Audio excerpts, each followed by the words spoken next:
The blocks were carved between the 18th and mid-20th centuries. They include a variety of important texts and works produced since the 11th century.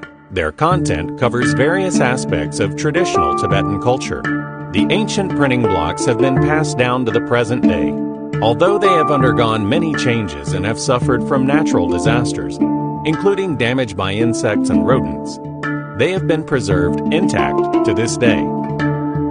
Particularly noteworthy for its excellent texts and illustrations, the Perfection of Wisdom in 8,000 lines is written in 3 different scripts that reflect exchange and mutual learning between different civilizations. Other texts, such as the 100,000 Tantras of the Nyingma school, a compendium of sadhana, the compendium of Tantras, and others represent the only extant edition in the world.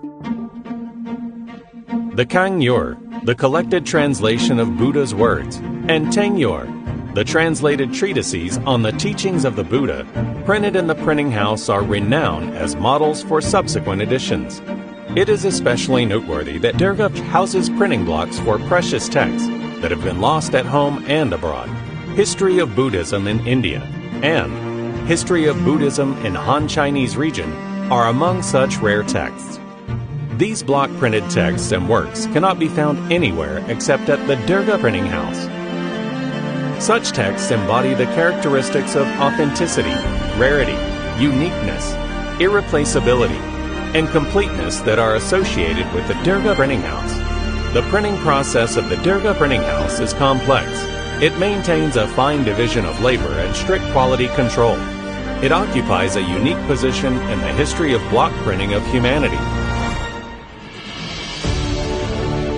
We believe that the Derge printing house will not only protect the ancient printing blocks well, it will also continue to pass down the only uninterrupted practice of manual printing technology in the world. Through this ongoing work, the Derge printing house will accumulate immeasurable merit and provide benefit to the world.